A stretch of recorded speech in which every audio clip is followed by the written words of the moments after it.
જૂનાગઢ ભંડુરી ગામે વિદ્યાર્થીઓએ ST bus રોકો આંદોલન શરૂ કર્યું. ટ્રાફિક જામ સર્જાયો.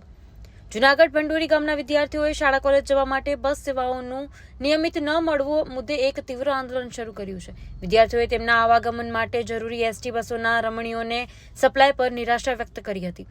વિદ્યાર્થીઓએ આજે સવારે તમામ એસટી બસ રોકી દીધી હતી, જેના કારણે ભંડુરી ગામના માર્ગ પર ટ્રાફિક જામ સર્જાયો હતો. આવા આક્ષેપો હતા કે ગ્રામ્ય વિસ્તારોમાં જેટલી બસ સેવા છે તે નિયમિત રીતે ઉપલબ્ધ નથી અને એ જ કારણે વિદ્યાર્થીઓને અભ્યાસ માટે જવું આવવું મુશ્કેલ બની ગયું છે. વિશેષ રૂપે આ આંદોલન સક્રિય બનતા જ માળિયાહાટી તાલુકાના પોલીસ સ્ટાફ ઘટના સ્થળે દોડી આવ્યા હતા અને વિદ્યાર્થીઓને સમજાવટ આપતા આંદોલન સમાપ્ત કરવામાં મદદ કરી હતી. અત્યારે ભંડુરી ગામે સ્થિતિ કાબૂમાં આવી ગઈ છે, પરંતુ આ ઘટના પશ્ચાત વિદ્યાર્થીઓ અને બસ સેવાને લઈને ચર્ચાઓ શરૂ થઈ ગઈ છે.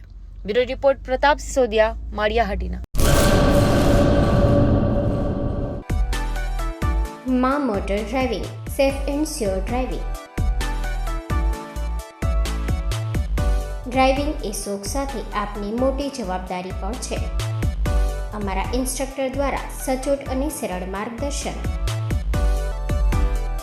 આપની રોજની તાલીમની માહિતી મેળવીને શું અધુરાશ છે એના ઉપર પૂરું ફોકસ કરાય છે.